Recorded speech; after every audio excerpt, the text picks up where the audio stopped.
Hey, what's up? Happy Friday. Get ready for the weekend. Everybody's working for the weekend. That's what the song says.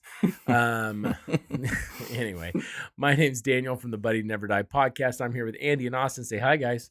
Hello. Hello. Andy, you can't just do it normally. Well, you gotta hello's say hello gets boring after 5,000 times in my lifespan.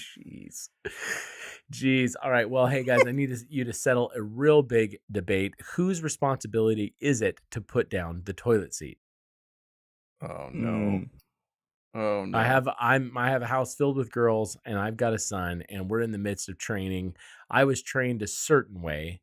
I'm just curious and I'll give you my answer at the end, but I'm curious what your guys' answer is. Ready, set, go.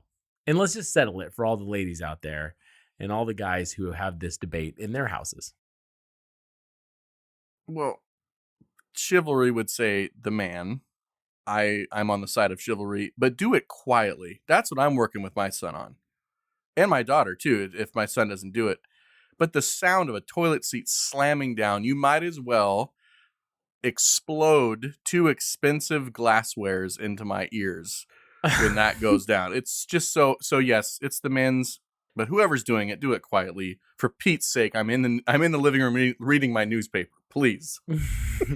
You're a 50s dad. Yeah. Okay, Austin, what do you think? I agree with Andy's point, but I'm coming from a little bit of different perspective. I understand the chivalry thing. Yes, absolutely. Super important. Man's responsibility. I think also it's just like a considerate human thing to do, that when you use the potty, you kind of clean up afterwards. Like for me, like I have a hard time just grabbing the lid and just slowly placing it down so it doesn't crash. I have to grab like a little bit of toilet paper. Like I'm kind of a weirdo about the germs.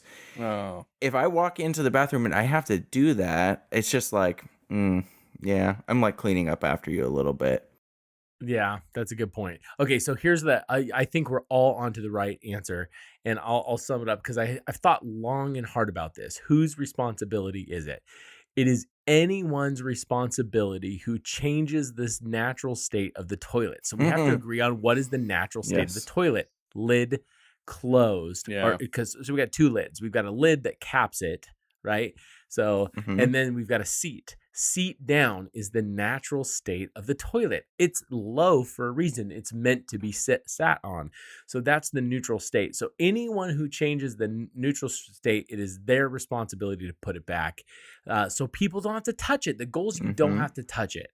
So that's kind of how I'm working it. And, I think that's really good. I'm going to teach my son not to cheat and try to shoot the rim, like leave the seat down and shoot it in the middle. Don't do that. That's satanic. Don't do it.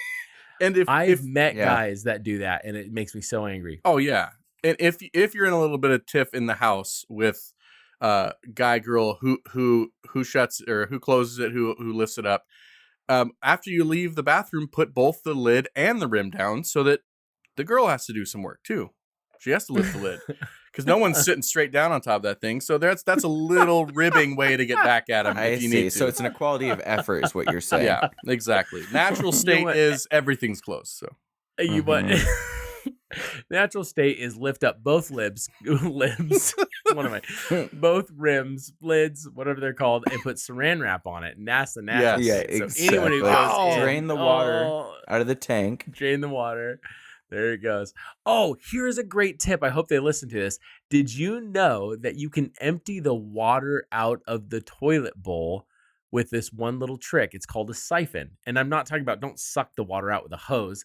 I'm saying you take like a 2-gallon bucket and you quickly pour it in. Just dump the water in as fast as you can. And what will happen is it breaks the siphon and it sucks all the water out. Try it. Oh, for unclogging. No, for cleaning it. Oh, so like if you want to clean it, because like if you flush it with the handle, what happens? It refills. They break the siphon and refills. Yeah, so you just dump in a bucket of water, it empties it, you can clean it really easy, and then you're set to go. I wouldn't dump a bunch of water in there if it's clogged, Andy. It's just gonna overflow. I'll be right back. I'm gonna go check, guys. 1 sec. Stuff some socks down in there, and then see what I can do. Yeah. So I don't know. Did you guys know about that trick? That's pretty cool, right? Now I do. That is pretty cool. Yeah. I actually heard about a similar trick, except for it, like Andy suggested, actually for unclogging the toilet. If you're toilet is clogged, they suggest, and you can Google this, I'm not lying, they'll say to get really hot water, like literally go to the stove, put hot water on, and then dump it all in the toilet really fast. So To make It's I some supposed to clogged feel work. soup. like that would just make hot stew all over your shoes. okay, It's called the New cue- Yorker when you do that. Cue the intro for the grossest story ever. I at one point was like in like a school program where I lived with a bunch of guys, and there was a toilet that was used too much without any proper evacuation of waste. Wow, And it you did that was- really well. That was Yes. well handled. So we didn't have a plunger because again it was a bachelor pad, so no one really was very responsible. So we didn't have a plunger. So I read this article and I was like, this is supposed to work. Oh no. So I got this really hot pot of water and I poured it in, and not only did it not unclog it, it A, splashed, Oh no. and B, it filled it to the very most like brim. So that means that any future efforts into trying to unclog it would mean overflow. Yep. Absolutely. Yeah, don't do it if it's clogged. And it was hot and humid in there at that point because there was just so much hot water that it was. This is a nightmare. Well, maybe the Yeah. problem was that you made a couple of pots of ramen for your hot water. That was bad. There was ramen in it Pouring too. the noodles in here. Shoot. There Try more is this. noodles. There's this crazy plunger that you can buy, and it's basically like a sticker. Have you seen this? It's a sticker. Yeah, and it's I like have. clear, and you clean the toilet seat, the seat, and you stick this big sticker that covers the whole bowl, and then you flush it, and it like expands like out, so it's totally sealed, and then you push down on the sticker, and Oh, it plunges it. all that's the pretty pressure. cool. Does That's that make nice. sense? Yeah. It's like putting saran wrap on it. Don't do saran wrap. Buy these stickers if you're gonna do it. It's pretty crazy. Look that up on YouTube. That's pretty cool. Check it out. Hot. Yeah. All right. Awesome. Well, hey, make sure you check out while you're YouTubing that weird toilet plunge sticker. Go over to iTunes and Google and put in Buddies Never Die podcast and subscribe. If you're computer savvy enough to find that big toilet plunger sticker, you can find our podcast. You can. Subscribe to it, like it, check it out, share it. Thank you guys so much for supporting the show. Check out our Patreon. Go to patreon.com/Buddies Never Die podcast. All right, rock and roll. We'll see you next week.